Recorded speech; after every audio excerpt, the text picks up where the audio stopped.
All right, good afternoon. I'm Eric Ward, Vice President let me say that again, Vice President of Programs and Education at the Linda Hall Library. Thank you for joining us today for our Science Matters Lunch and Learn on sustainable burials. Today's program is presented in partnership with our friends at the Kansas City Public Library Central Library. We're virtual only today, but I hope we're done with the winter weather so we can get back to our in-person programs. As a reminder, they're held on the third Wednesday of each month at the Central Library. Joining us today is Stephanie Dresen, the Natural Systems Coordinator for the City of Kansas City, Missouri, where she implements nature-based solutions to address climate change.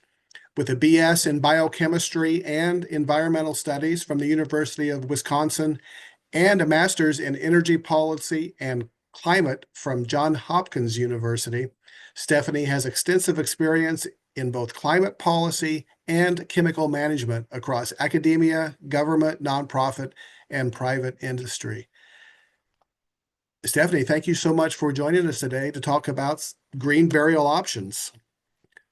Thank you for having me. It's something I was not aware of. I know very little about it, so I'm really looking forward to learning more today. Sounds good. I And will. then, yeah, Oh, I'll turn it over to you then. okay. Let me go ahead and see if I can share my screen. And then we'll put it there. Go. Okay. Um, so I don't know if you guys are seeing all that It too. looks good. Okay, thank you. Hmm. Um, so as Eric said, my name is Stephanie Dresen. I do work for the city of Kansas City, Missouri, as a natural systems coordinator, but I also currently sit on the board of directors, and serve as the secretary for the Green Burial Council. I've spent my career working in the environmental field, but only recently became aware of green burial during the pandemic. When we think of environmentalism and sustainability, death care usually isn't the first thing to come to mind. I'm sorry, I'm seeing a note about, is the screen black?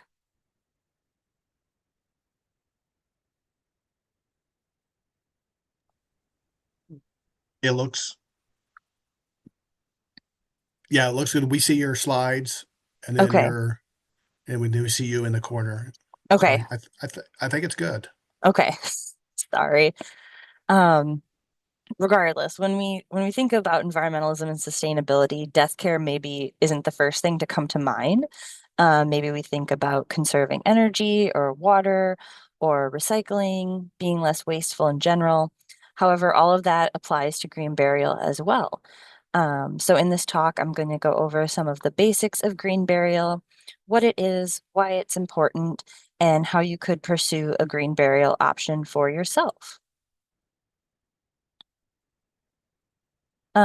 During the talk, we'll go over some conventional burial practices and the harm they can cause to the environment. And we'll then go over sustainable burial practices in general before taking a deep dive into green burial specifically and the work we do at the Green Burial Council. And then at the end of the talk, there should be plenty of time for questions and answers. So during the presentation, you can drop those into the Q&A chat, and we'll go over as many as time allows. So without further ado, let's talk a little about conventional burial practices.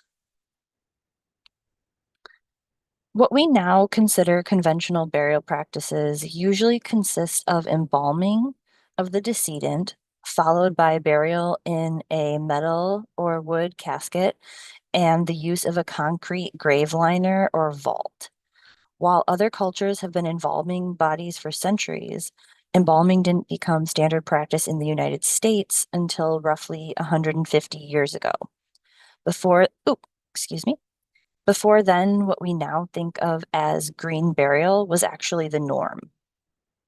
During the Civil War, many soldiers died on battlefields far away from their homes, but their families wanted to give them a proper burial.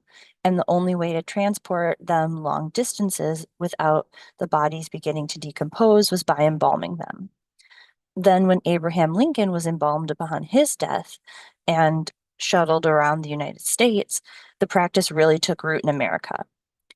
Grave liners and vaults then became popular during the rise of lawn-style cemeteries, as they make it easier to maintain a uniform appearance and don't require as much effort to backfill the soil as the body decomposes and the ground settles. Additionally, concrete vaults and grave liners helped to deter grave robbers during the late 19th and early 20th centuries, when grave robbing was more common. One caveat I'd like to point out is that many communities have continued to practice green burial throughout the last 150 years, particularly the Jewish and Muslim communities, even though they might not be what we think of as conventional burial practices. So this is something I didn't know before I got interested in green burial. So as you may or may not know, conventional burial practices are very resource intensive. Embalming adds additional chemicals into the body to help preserve it. However, nothing ultimately lasts forever. And when the body and casket do eventually break down, those preservatives can leach into surrounding groundwater. Additionally, and perhaps even more egregious, is the use of concrete grave liners, which you can see in the image. These are meant to protect a grave from collapsing and make it easier for lawn-style cemeteries to maintain a uniform appearance. So that's the cemetery that we're kind of used to seeing, where it's nice and flat. It looks like a, rolling lawn, normal grass, that sort of thing. However, concrete itself is incredibly resource intensive. It requires large energy inputs to create and releases carbon dioxide when it's mixed, thus giving it a large carbon footprint. In fact, it's estimated that roughly 4 to 8% of all carbon emissions come from concrete. And that's in addition to the carbon footprint associated with the casket itself, which can be better or worse depending on the material that it's sourced from, and what materials are used. So the grave liner or vault, you can see most cemeteries, in fact, do require that you use one of these, and the family wouldn't necessarily even know because it's installed before you would get to the cemetery for your burial. Um, there's a concrete liner and or vault put into the ground, and then the sides are packed with soil so you can't even really see it. And then the casket is laid in, that the viewing, while the family's there. And then later they come and put a concrete sealed topper on it and then pack it all over with soil. And again, that kind of helps so that as the container decomposes over time, instead of the soil kind of all sinking down and sinking in, it doesn't do that. The concrete kind of holds it in place. Um, and so it maintains that flat appearance on the surface that we're all used to seeing. Um, so I did also want to point out that I did attempt to find life cycle data to compare different burial practices, but a lot of the data available is very anecdotal. This is something that the Science and Research Advisory Panel at the Green Burial Council is working on, but it's also something that's needed to help further legitimize the field of green burial. So if that's something you're interested in, we need your help. Okay, now I'm going to talk about sustainable burial practices.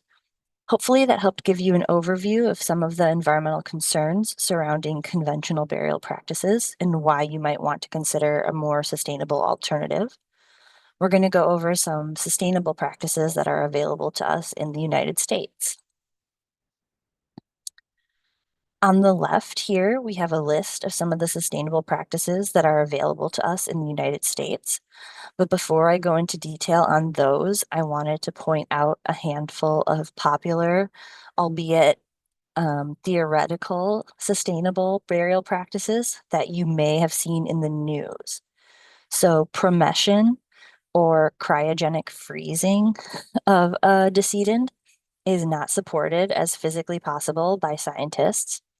The Swedish company Promesa that was attempting this was actually liquidated in 2015 after failing to prove viability. Secondly, the mushroom suit pictured here, we get questions about this pretty frequently at the Green Burial Council.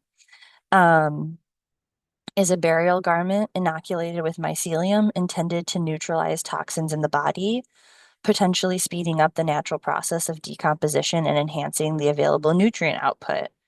However, there were concerns in the conservation community regarding necessity, viability, and scientific support of the theory, and a failed field study resulted in the suit going out of production. And then finally, Capsula mundi is that picture that I feel like is really common on the internet, but it's that picture of a person in kind of like a fetal position in an egg-shaped sack under a tree. However, that egg-shaped sack was actually created as an urn for cremated remains, and it's made of biodegradable plastic and is meant to be interred in the ground and then have a tree of your choosing planted over it. So it's not like a full body burial, it's for cremated remains. However, given what we know about biodegradability and the nutrient harvest capability of cremated remains, the chances that a tree will grow to maturity over a capsule like that is unlikely. And while the urn is available on their website, there is no product available for full body burial at this time. However, there are lots of options for sustainable burial practices. So these are roughly in order from least to most sustainable, the first of which is memorial reefs. In the case of memorial reefs, a decedent is cremated in a conventional crematory. And this is a good place to mention that some people consider cremation a greener alternative than conventional burial. Um, However, personally, I come from, as Eric said, a background, my master's is in energy policy. And so the amount of natural gas needed to operate a crematory kind of rules that out as a sustainable burial practice, in my opinion. Um, Additionally, mercury is emitted when a person with dental fillings is cremated, along with other metals. Um, and filtration devices that can fully mitigate mercury pollution haven't been invented yet. Furthermore, because of the density and non-biodegradable content of cremated remains, some green burial cemeteries don't actually allow scattering. Cremated remains consist of calcium phosphate and sodium, which can smother foliage when scattered over the tops of plants. And buried cremated remains create what's essentially a nutrient deficit salt lick that has no environmental benefits and can cause girdling of trees and destruction of microbial communities. Above ground, that can produce phosphorus runoff that creates algae blooms in waterways. So while cremation is not a super environmentally positive option, there are several things that can be done to offset the carbon footprint of cremation, such as recycling medical parts, making a contribution to a carbon fund, or supporting ocean reef regrowth, as is the case with memorial reefs.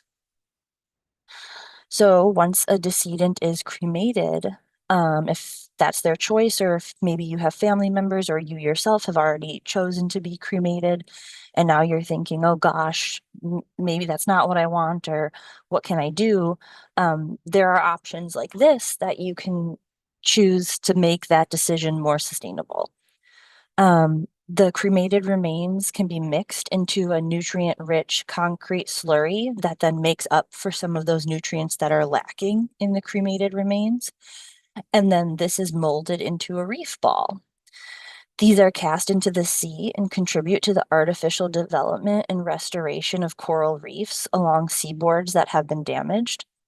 So while cremation itself is not a sustainable burial practice, supporting the development and restoration of coral reefs certainly is. And this option has become particularly popular for cremated remains of pets. We see it a lot with um, cremated pets. Secondly, we have burial at sea. This is still done, but is pretty unique. This consists of scattering cremated remains into the ocean or consigning an entire corpse into the ocean. And as you might imagine, this is heavily regulated by the US EPA and requires a number of permits and notifications. I've already gone over some of the issues with cremation, so I won't repeat that. But for burial at sea, cremated remains must be scattered at least 3 miles offshore. Full body burial must be consigned at least 3 miles offshore and at least 600 feet deep. States and localities also have their own rules and regulations surrounding burial at sea, so it's important to check with your locality and like the um, I guess um, naval office, the office near you. If you're, in the Gulf versus on the West Coast, it'd be important to check. Um, Once a decedent is cremated, like I said, there really isn't any sustainable practice associated with scattering the remains at sea. But if you are consigning an entire corpse, so long as the decedent is wrapped in something readily biodegradable, like a shroud or pine box, such as the image, then it is accessible to animals living on the ocean floor and can be a source of nutrients to surrounding wildlife as it decomposes, making this somewhat sustainable.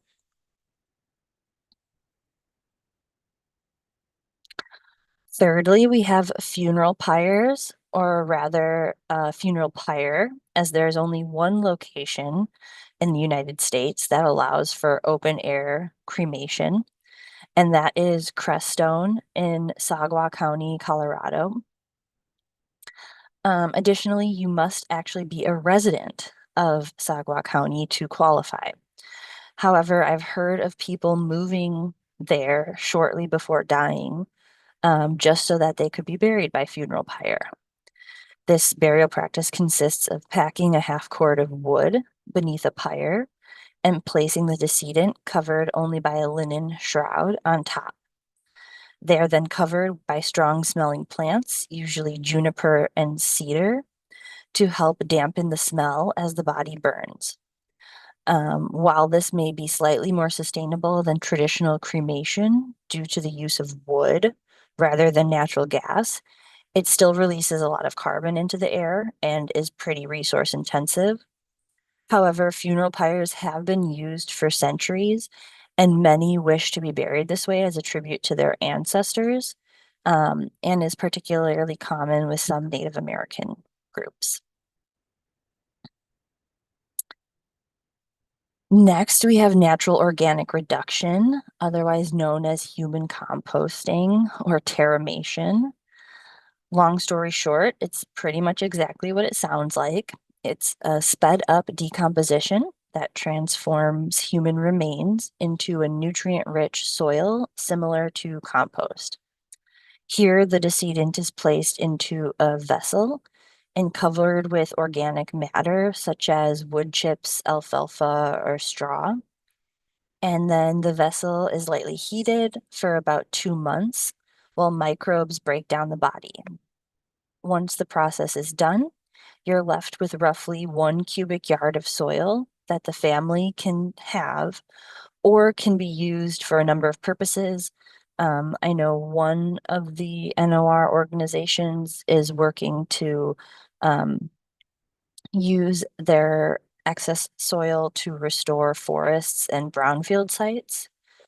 All things considered, the amount of energy required is relatively low, and the organic matter needed is fast growing and readily renewable, making this a sustainable burial practice.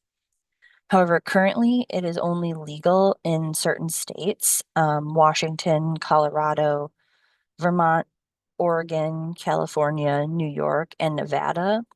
But bills have been introduced in an additional 12 states in 2024 alone. I am not positive which of those have passed, but I can check into that if anyone is particularly interested. Moving on, we have alkaline hydrolysis, also referred to as aquamation or resomation or water cremation. In this process, the decedent is placed into a pressurized vessel like the one on the screen, um, to which a mixture of water and potassium hydroxide is added. The vessel is then heated under high pressure to rapidly dissolve the body in highly alkaline water or highly basic water. After roughly 4 to 16 hours, depending on the heat and pressure, as well as the size of the person, you are left with bones and a nutrient-rich water. The bones are usually crushed and returned to the family, similar to cremated remains, and the water can then be disposed of or even used as a fertilizer since it's so nutrient dense. As long as you have unlimited access to water, which admittedly is not the case for everyone everywhere, the only real resource input again is energy. And if a renewable source of energy is used to heat the vessel, this process can be very sustainable. It is currently legal in 21 states, and bills have been introduced to legalize it in almost every other state this year alone. Finally, we have home funerals.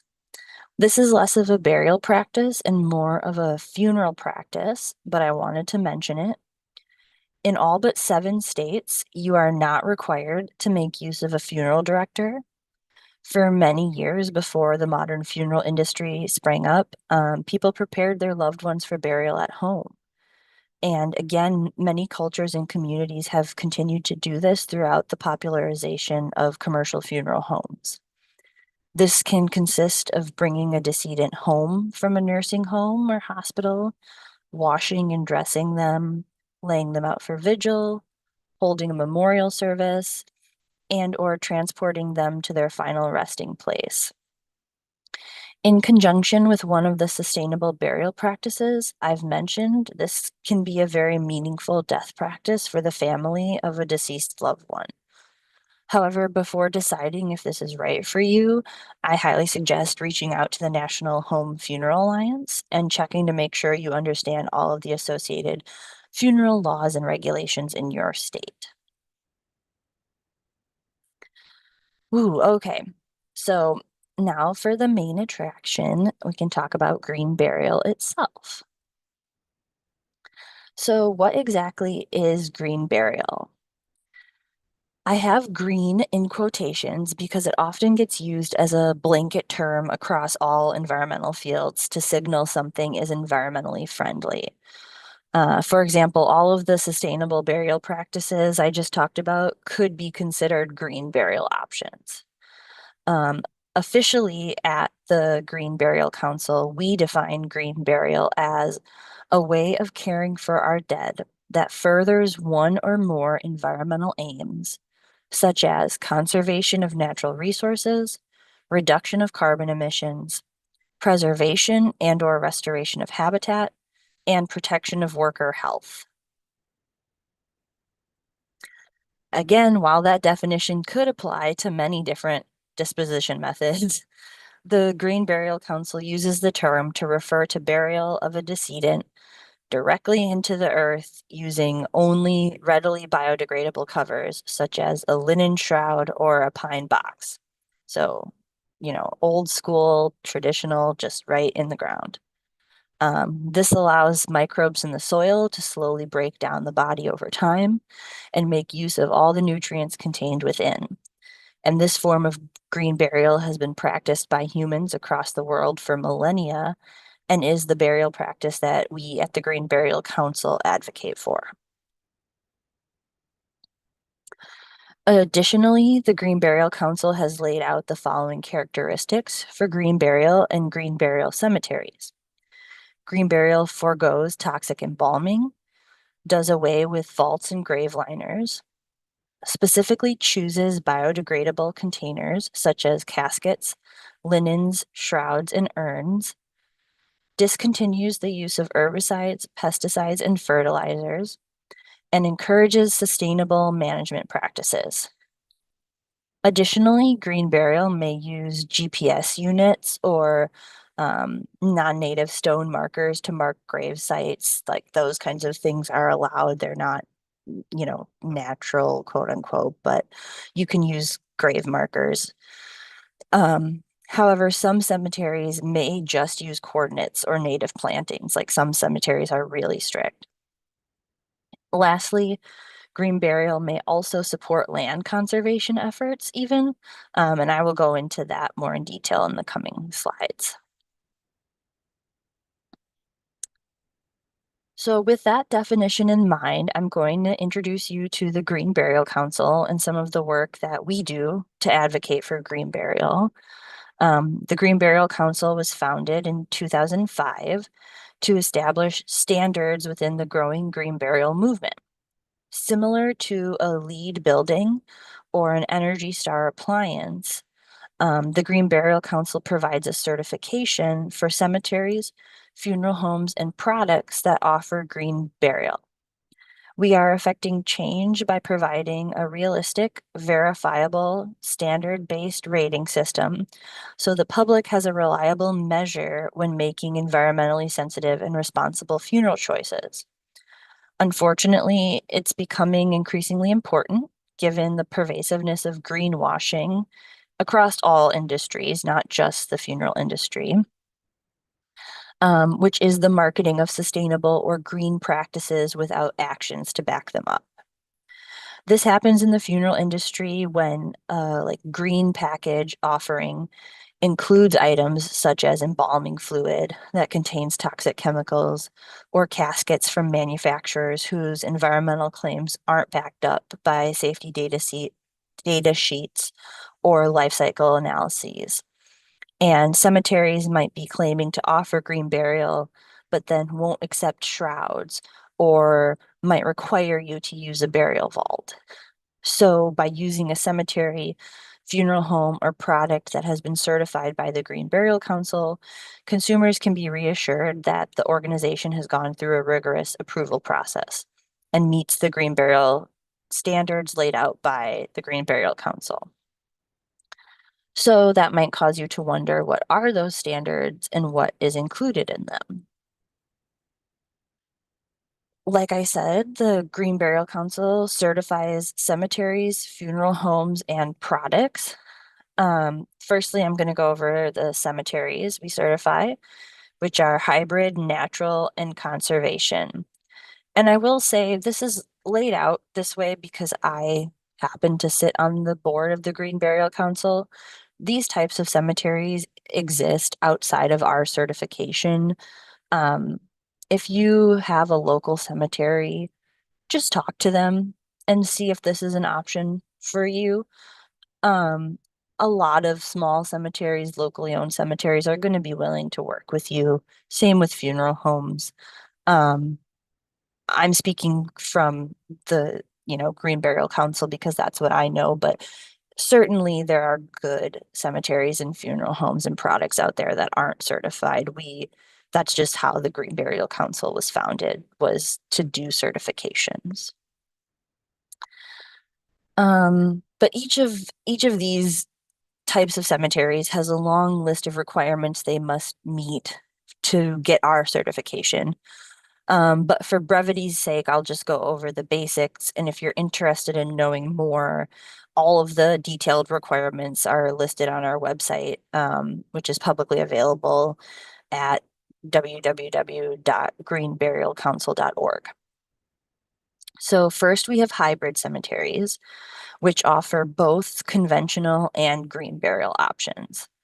This usually consists of a conventional cemetery that offers the essential aspects of a green burial, either throughout the cemetery or in like a designated green burial section. Hybrid cemeteries do not require vaults, and they must allow for any kind of eco-friendly, biodegradable burial container, such as shrouds and soft wooden caskets. And the example we kind of give is like, say you've got a couple, she's, hippie, tree hugger, wants green burial. Husband is a traditionalist, wants, a normal conventional burial. A hybrid burial cemetery would allow for both of them to get what they want. Secondly, we have a natural burial ground. These are cemeteries dedicated in full to sustainable burial practices and protocols that conserve energy and minimize waste. They do not allow the use of toxic chemicals, grave liners, vaults, markers made of non-native stone, or burial containers not made from normal or plant-derived materials. Natural burial grounds also go a step beyond, and they perform an ecological impact assessment that informs where they can bury decedents without disturbing the natural habitat. And then finally, we have conservation burial grounds. And these cemeteries are established in partnership with a conservation organization and include a conservation management plan that upholds best practices and provides perpetual protection of the land according to a legally binding conservation easement or deed restriction. They also make a commitment to conserve or restore a minimum of 5 acres of natural habitat. So in a nutshell, that is what is included in the Green Burial Council cemetery standards, those 3 types of cemeteries. And then on our website, there is a list by state that you can scroll through that has all of our certified cemeteries. We also have it in a map format if you're interested in that. Secondly, we have funeral homes. In order to be certified, a funeral home must define in their general price list and publish on their website their green offerings. These must include the sanitation and temporary preservation of a decedent using only non-toxic biodegradable chemicals or simply basic cooling methods. And then the option of a private visitation for the family without chemical embalming. They must also carry at least 3 Green Burial Council certified burial containers, accommodate families choosing to conduct home vigils prior to viewing on site without embalming, and offer sanitation and temporary preservation of a decedent using only non-invasive techniques. And again, I can go over exactly how to find this information at the end of the presentation. But all of the Green Burial Council certified funeral homes can be found on our website, also listed by state. And then finally, we have our product certification. This covers things such as caskets, urns, and shrouds. To be eligible for certification, a product must meet a number of rigorous criteria. All certified caskets, urns, and shrouds must be constructed from plant-derived, recycled plant-derived, natural, animal, or unfired earthen materials, including like the shell, the liner, any adornments on the casket.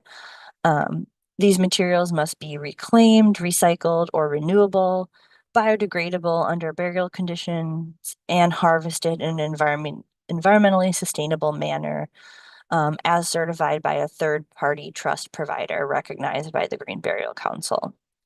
So all fasteners and handles, other than those made from brass or chrome, are excluded from this requirement, however. And I believe that has to do with like they had issues with handles like falling off when the body was being carried. However, a product may not be approved if such hardware is deemed by the Green Burial Council as excessive or inefficiently used. Additionally, all finishes, adhesives, and dyes cannot release toxic byproducts within their manufacturing facility or through the expected process of breakdown and or disposal.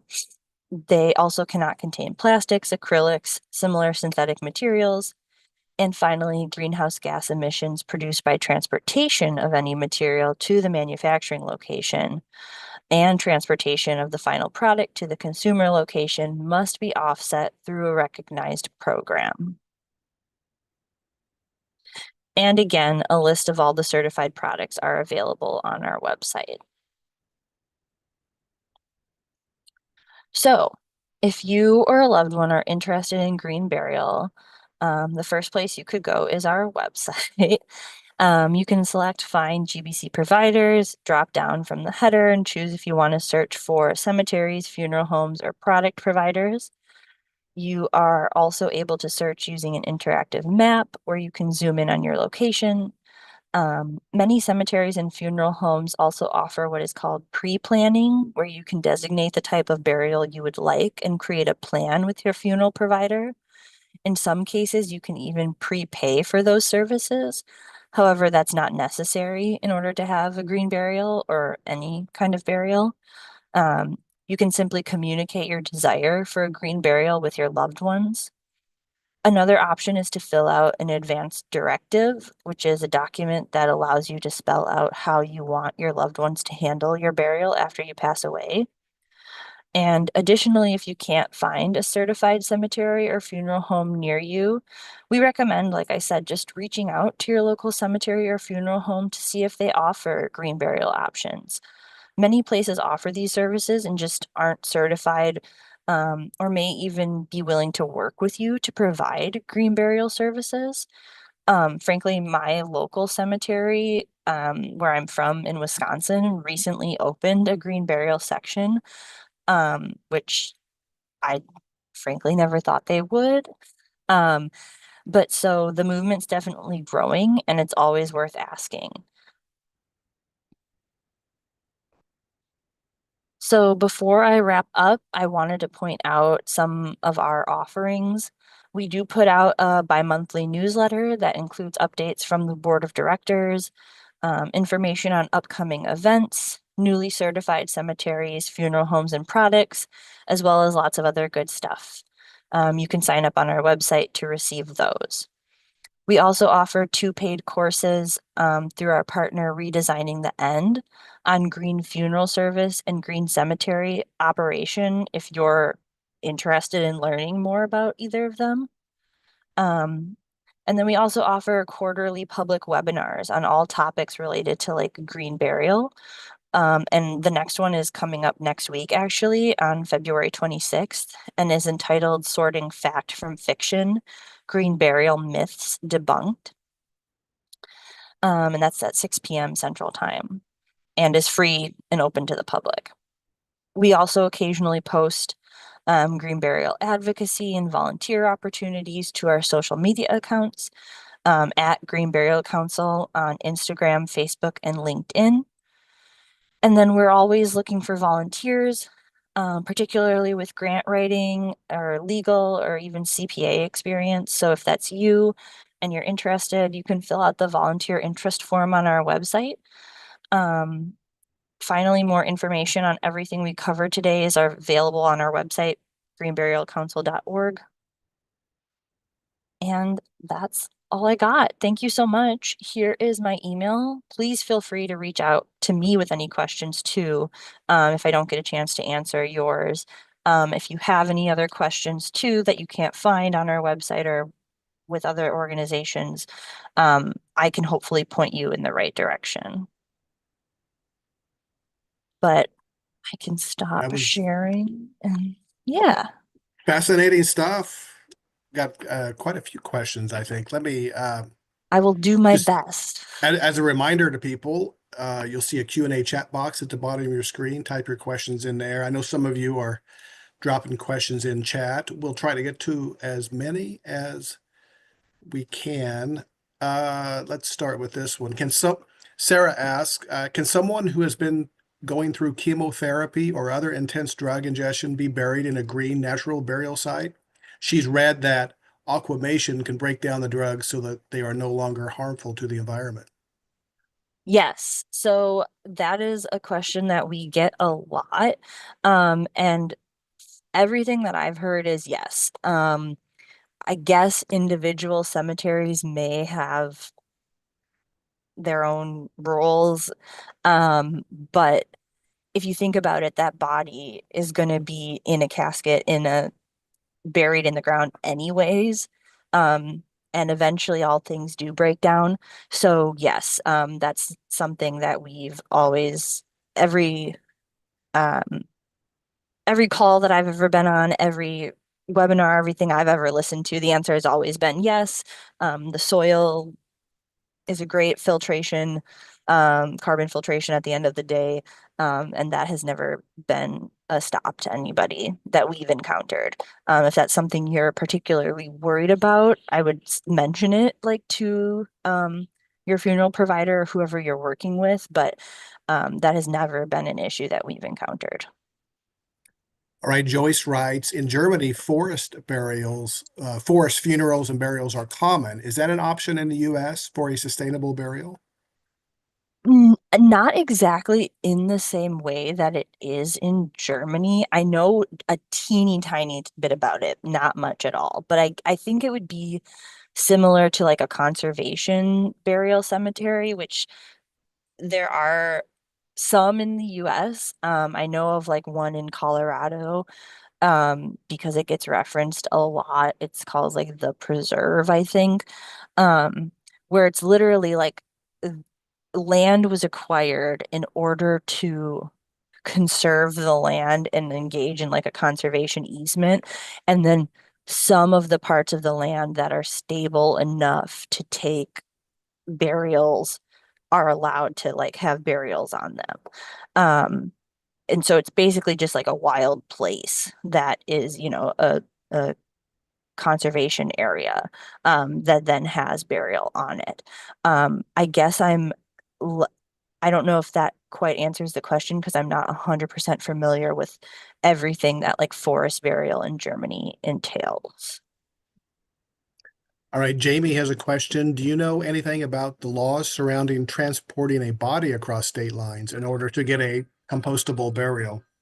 And my Yeah, phone's ringing. Also, do you know if any of these places offer pet service as well as human? You probably just check with the I would funeral home for say that check one.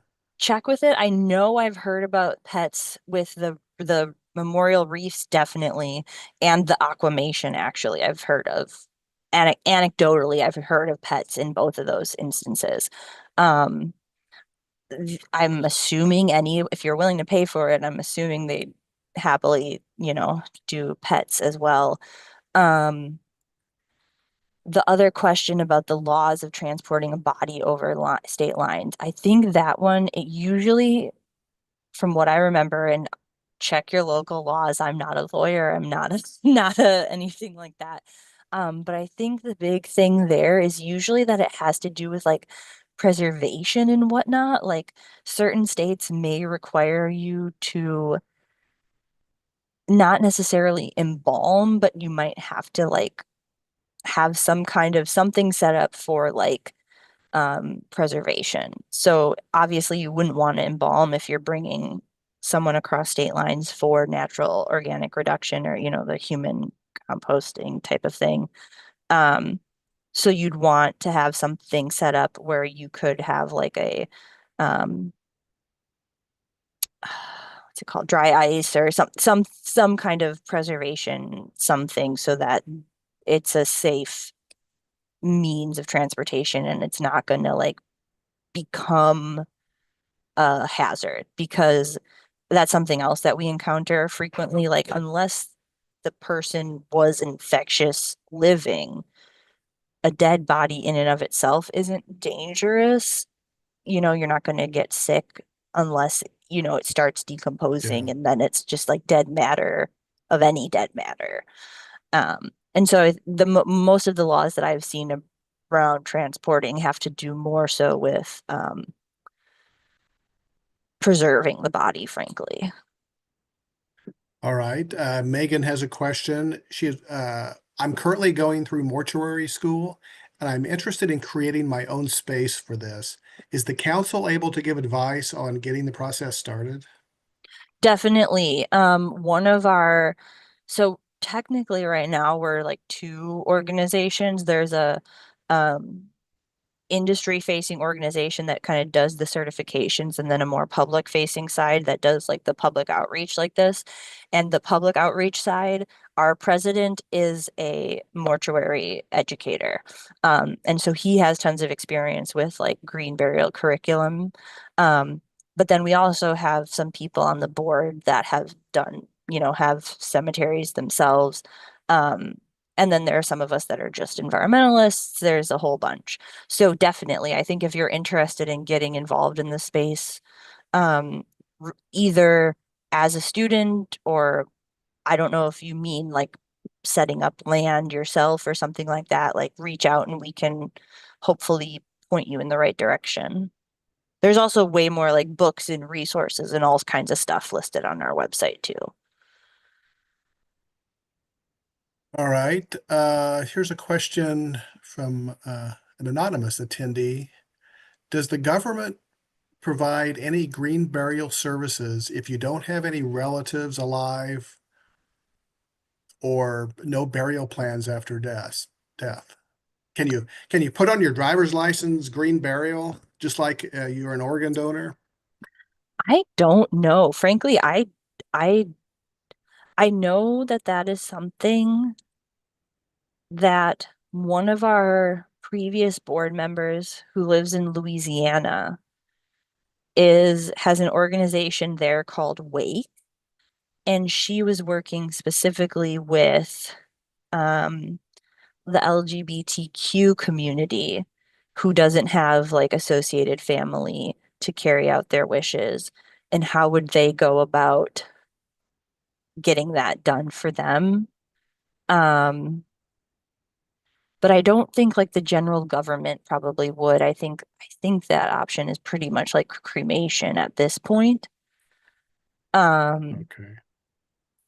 I guess I don't know, but I'm happy to look into it and like I'm sorry, I'm gonna say straight up, there's gonna be stuff I don't know, but I'm happy to if you email me or give me your email, I'm happy to do some research and get back to you guys. It's probably an area that's evolving pretty rapidly, right? As more people become aware of it and And it more should, I mean places are more it places are offering it, the services. And And it's kind of weird because it's something that's been around forever, but now it's kind of coming back into the public eye a little bit more. And unfortunately, it is something that, man, are there different regulations state by state. Like it's not, unfortunately, the most regulated on the federal level. well, the next couple questions related to that. Do you know anything about the regulations in Kansas? Not really, because I'm on the Missouri side. Mhm. I know on our website, I think we have like one cemetery that we certify in Missouri, and I've looked into them before, and they currently like don't take anymore because they're full up. Um, we probably aren't the most popular place compared to like a California or a Colorado or something like that. That said, I think there are a lot of hybrid cemeteries out there that would be willing to kind of do it. Um, And frankly, something that we are sharing with the industry is the industry is concerned that, like, hey, I can't make money off of this anymore. I can't sell a casket. I can't sell the plot. How is the industry going to make money? And yes, it is a cheaper option in a lot of ways, but also, I mean, you can make a ceremony around it and still do a lot of things to make a very beautiful time for the family that, like, can engage a funeral director and a cemetery if you're interested in doing so. Um, so there is room for a cemetery to be involved and like help provide ceremony and ceremony space and stuff.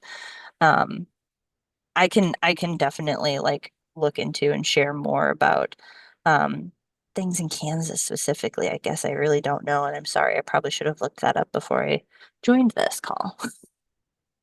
Yeah, we have quite a few attendees, probably across the state line in Kansas. We've got a few questions related to burials on personal, privately owned land.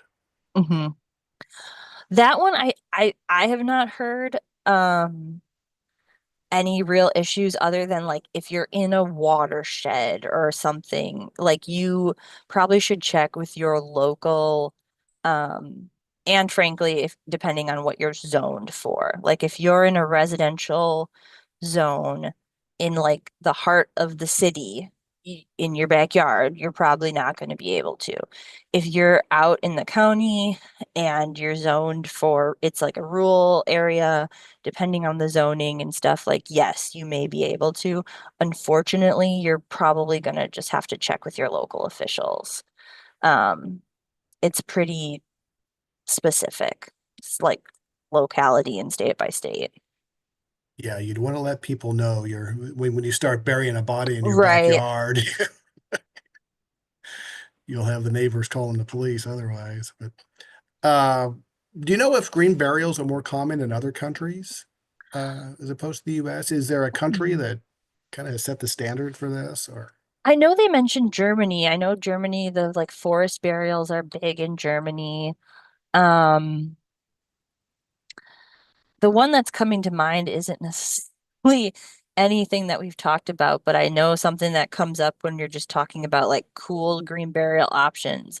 There's something called sky burial that's popular or not popular, but that's in like Nepal and those countries where um it's a form of like green burial where you're like left out and um like vultures and buzzards and whatnot Oh, wow. come and like feed, and it's very spiritual. It's very like you're to be able to give back to the land after you've taken from it your whole life and stuff. So there's a lot of different practices all over the world.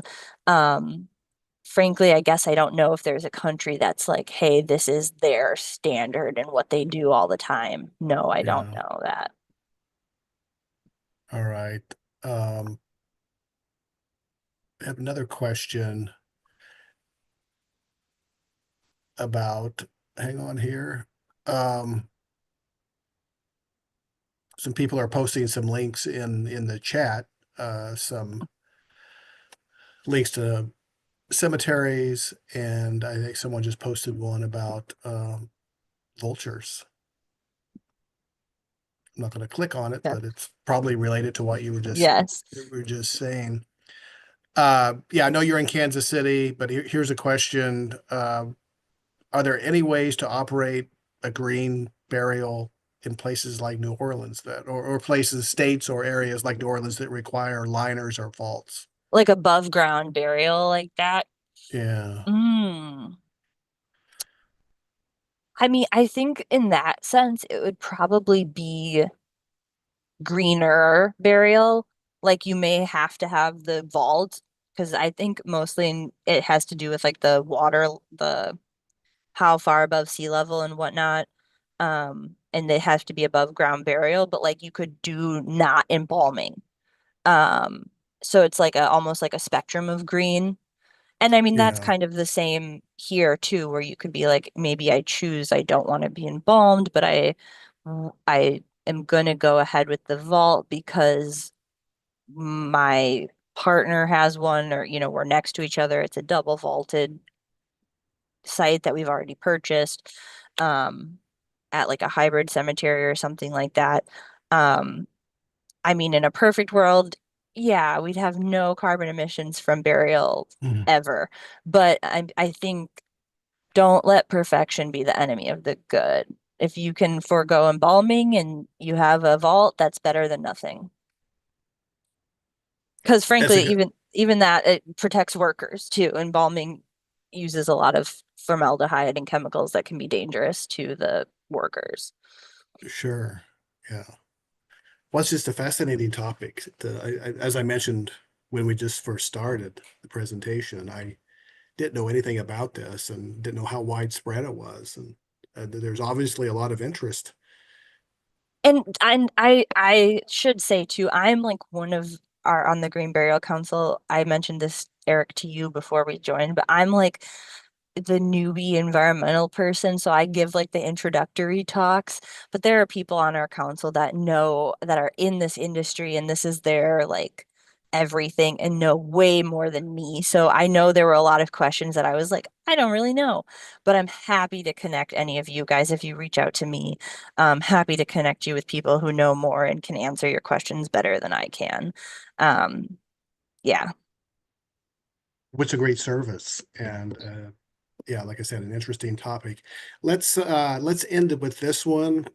Someone has a question. Do you have suggestions on talking to people to have green burials uh, become more common? I think the question is, what can we do to spread the word to make green burials more common? I think, frankly, I think that whole like don't let perfection be the enemy of the good, because I've tried to talk to my grandparents about it and they're very much pre-planners and they've had their plots for the last decade and in the family cemetery where everybody is kind of thing. Um, and so I think if there's already a plan in place, what can you do to maybe offset something, or donate, part of your estate, a small amount to donate to an organization to offset some of the carbon associated with your burial if having a conventional burial is important. Um, but if not, I think something that's worth mentioning or worth having a discussion about is that this isn't new. Like this is honestly old and like common. And I think I noted this too, that like I don't want to make it sound like, oh, this is something that the Green Burial Council came up with. It's not. There are many, many cultures like Jewish cemeteries, traditional Muslim cemeteries that have been doing this kind of work for, or not work, but like have been burying their loved ones like this always. Um, and so I think anything you can do to kind of like start the conversation. I know some people are like weird, or not weird, uncomfortable talking about death. And the thought of like decomposing can be uncomfortable. So you know your loved ones best and what they're most comfortable with. So maybe the thought of going directly into the ground is scary and, and uncomfortable, but the thought of the aquamation isn't, or the natural organic reduction. So personally, I prefer green burial because I like the thought of that. But for people that maybe don't, there are a lot of options out there. And I guess I would say, yeah, don't feel like you have only one option. You've got a lot of options. Um, and I think the funeral industry is more likely willing to work with you. Don't let yourself get pushed into something. And that's unfortunately probably another point. If you can do any kind of like research ahead of time or pre-planning, it helps to not make a decision when you're emotional, like in the dredges of losing a loved one. Well, that's great advice. I think we can all follow that Yeah. advice, certainly. Well, Stephanie, thank you so much for taking the time to give the talk today. We got a lot of comments in chat just thanking you and mentioning what a great talk it was. So thank you Thank you so for much. having me. Yeah, this has been fun. Oh, yeah, my pleasure. And thank you everyone for attending today's program. For more information on our upcoming events at the Linda Hall Library, visit lindahall.org. For upcoming programs at the Kansas City Public Library, visit kclibrary.org. When visiting our websites, I hope that you also take the opportunity to support both libraries through our foundations. Your contributions help make all of our programs possible and freely available. So thank you again, everyone, and stay safe and stay warm out there.